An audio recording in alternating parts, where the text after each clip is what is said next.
Annmarie, great for you to get some time with Bessent, and we're all going to be glued to this interview. What are the main things that you want to know about? I guess tariffs for sure.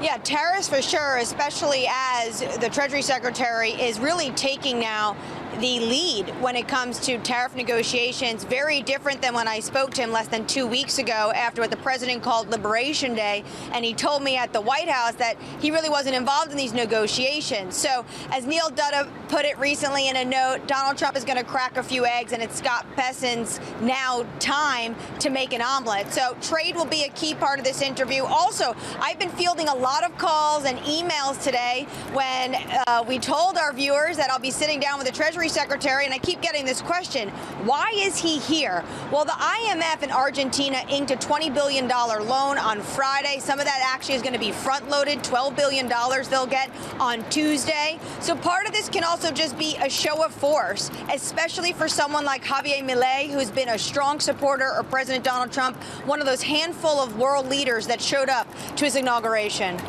I loved what you were saying earlier as well, and I read that Neil Dutta note too. If the president is cracking an egg, then Bessent is making the omelet, and it's a hard omelet to try to make at this point in time. But the point you were making before was excellent, which is that he used to be on the other side. He used to be the man here that was looking through the window to try to get the clues. So what is he going to start signaling now that he is in the driver's seat? Do we have any hints?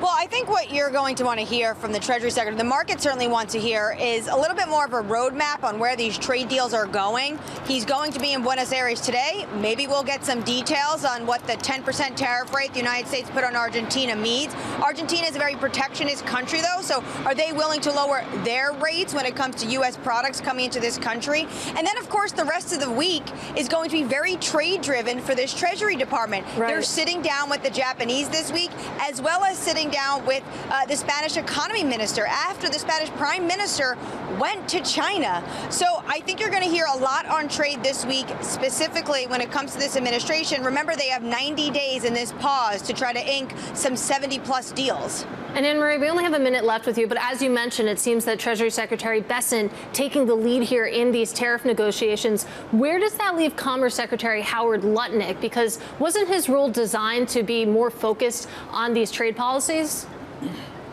Well, I think what the administration will tell you is that it's going to be a group effort. When it comes to Japan, it certainly looks like it's going to be Scott Bessent and Jamieson Greer, the ambassador, the USTR trade representative, taking that lead. We have seen Secretary Lutnick sit down with his European counterpart. And we should note yesterday, this exemption came out when it comes to smartphone, laptops, electronics. Howard Lutnick went on TV and said, well, actually, it's exemption for only right now. There's going to be a 232 investigation when it comes to things like smartphones and semiconductors, and that sits squarely in the Commerce Department.